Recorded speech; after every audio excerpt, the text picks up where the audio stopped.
Good morning, Fort McMurray, with Buffalo and the rest of the world. You tuned in to the Mac City Morning Show. I'm your host, Elliot Pierre, and we're going to start today's episode off the same way we start every episode off, with a moment of gratitude.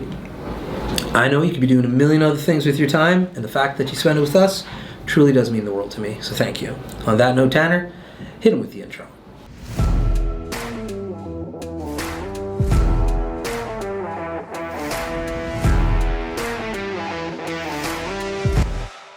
And we are back. Big shout out to our title sponsor, Neural Toyota. Really do appreciate your ongoing support.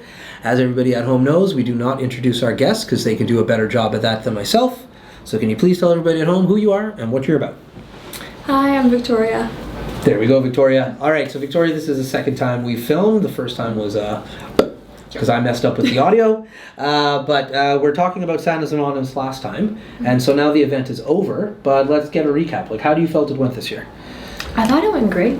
I mean, we went through some inconveniences, I guess, or some inconvenient circumstances. Yeah. Some people incorrectly packed their hampers, and then we had to fix that up, and that took a little bit of time, and then a little bit of some extra confusion than normal for me, who was new to QCing the hampers. And then, of course, we had a little bit of a few issues on delivery day. We had some hampers that we believed weren't packed, and then we went back to repack them, but they were actually packed. Yeah. So a little bit more work than necessary, but we were all down to do it, and it was a great time. Yeah. So you were in a leadership role this year, though? Yes. So did you like that additional pressure? Or were you like, you know what, it was cooler when I was just like behind the scenes doing the work and I didn't have that kind of heat? I think I definitely liked it a little bit more. Not because it was the fact of me being out there, but it was that I had more to do, and I felt as if I was doing something rather than having a non-leadership role, which you still get to do things and get things done, but I didn't think I, in that position, was doing enough. I thought that this took on a lot more, and it was better for me. Yeah, because you can kind of direct your workload and you can tell people where to go and whatnot. My biggest thing when I volunteer is like the sitting up and just like standing around. Yeah. I'm just like, I came to do something, and I recognize like you can't always be moving, but yeah, that's the worst part about volunteering, when you're like, come on, I'm here to help, right? Yeah. So after Santa's Anonymous was finished, what did your Christmas look like? Because I know that takes up so much time, so much energy. Did you just like sleep for 3 days, or what did your break look like afterwards? It was pretty sweet. I think that it wasn't a lot of sleep, but I hung out, spent some time with family, and then a little bit of some family friends on New Year's, and it was, just a lot of hanging out, so it was a good time. Nice, nice. And so now that you're back in school, I know Santa's isn't on your mind right now. So, or is it? Have you started planning for, I know it's not. So what does the rest of the year look like for you? Hopefully, I was hopefully, graduating, getting my work done, finishing second semester. Yeah. Graduating, second semester. Then we talked about it a little bit before. What are you thinking after? This is grade 12 for you? Where are you thinking you're going? Like, listen, I haven't talked to you in what, 2 months? Yep. So I know in grade 12, your plans from what I talked to you about 2 months ago could have totally changed. So what are we thinking after school? Still nursing. From when you talked to me last, I'll still be nursing. Okay. Sure. Still thinking Fort McMurray? Okay. Hopefully. Now, the one thing these people don't know is you love fashion. Oh, yeah, I do. You do love fashion. There's no doubt about it. Because last time we filmed you, you had a whole different outfit. I bumped into you a number of times during Santa's Anonymous, and like, you've got good style. So let's chat about that a little bit. Where do you pull your style from? Like, what influences you? I mean, if I had to give you a basic answer, it would be Pinterest for sure. Okay. I love that app. I go on it all the time. I always talk about how if I have nothing to do, I'm just going to burn my eyes on the app. Yeah. Because it's just great. And then from there, I don't necessarily I do take outfits from there, but I do like to create boards, and then I'll take away parts from certain outfits in particular, like a top or an accessory, and then I'll try and incorporate that into my wardrobe. Right. So it's a mix of everything, you could say. Okay.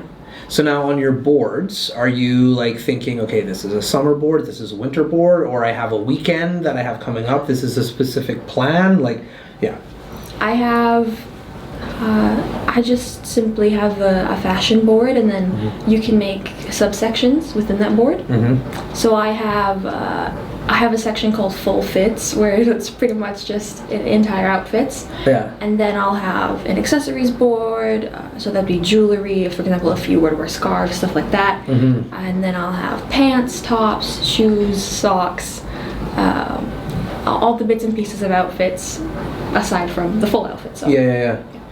Now, back in the day when I was going through and looking at like fashion, it was really easy to find. Like you had magazines like GQ, Vanity Fair, Vogue, so on and so forth.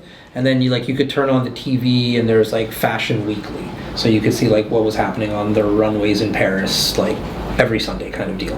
But like that was just it, which was great because you kind of knew where to go from, and you could like say like, okay, these are where the trends are. But like when you're looking at pictures on Pinterest, like are these pictures coming from those magazines, or do you find the images are just everyday human beings that you're just like, oh, I'm gonna pull it from that? It's a mix of everything. You can get celebrities on there, or mostly celebrities that are in those magazines, and then most of it is other people who will compile. They'll create outfits and they'll make pins, which is what you pin on Pinterest, right? Yeah. And then they'll just take.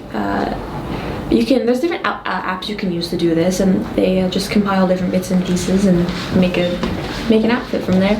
That's pretty much it. Okay, cool. Now here's my last fashion-based question, because this happened with my kid over the Christmas break. I took him to Edmonton, and we were on White Avenue. And so we went, and we were just hanging out on White. And he's looking around, and he's just like, man, Dad, people in the city dress differently from us. And I'm like, oh yeah, totally. Fort McMurray has a vibe, Edmonton has a vibe. Like, if you go to Toronto, if you go to Paris, like every place around the world has like a certain look. Is there somewhere in the world you'd like to go just to like study their fashion for a little while? Oh, that's a good question. A lot of the big cities have a lot of, I guess you would say, variety or fashion diversity. You could say New York or California.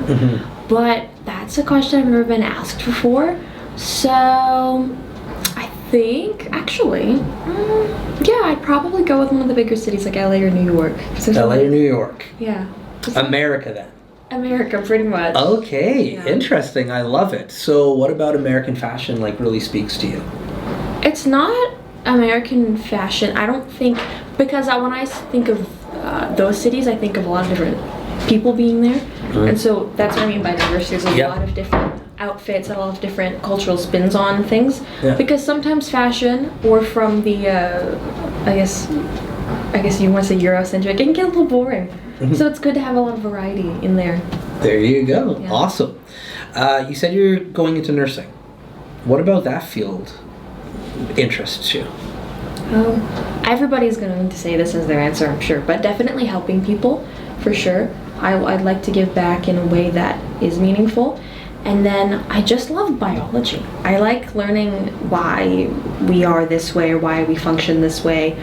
And I think that both of those two things come together in nursing, so I think it's a good career to go with. So there we go. Yeah. I like it. You put some thought into it. It wasn't like, yeah, my mom told me to.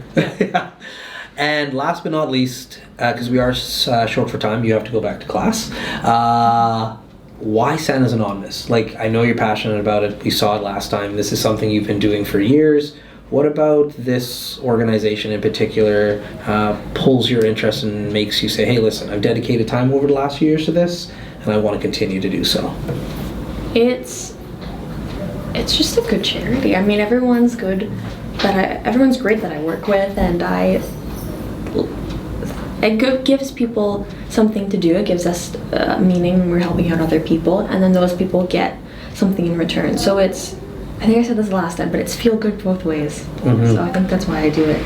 There we go. Awesome. Well, that's all the time we have today, but before I cut you loose, everybody gets a shameless shout out or plug. So you have the mic, the camera, the lights. Have fun. Shout out to all of my friends, but the main people that I want to shout out would be Cassandra, Ariel, Becky, and Visa. I love you guys. There we go. Awesome. Well, for McMurray with Buffalo, the rest of the world, that's been another episode of the Mac City Morning Show. From the bottom of my heart, thank you very much for tuning in. Big shout out to our title sponsor, Noral Toyota, as well as Carrie from Patchouli Rose and the beautiful people at Coldwell Banker. Hope everybody at home is having a great day, and we'll see you tomorrow. Peace. Hi everyone, it's Carrie with Patchouli Rose here at Thickwood Barbershop. If you're wondering what to get your loved one this season for Valentine's Day, I make an all-natural anti-aging skin serum called Good Skin. It's good for men and women, and it's available for purchase here at the barbershop, downtown at the Corridor Shops and Events, and on my website. Thank you for your support.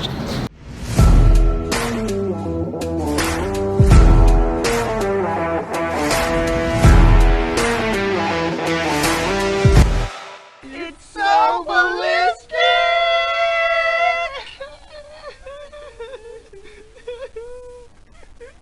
Talk about quenching your ugly thirst.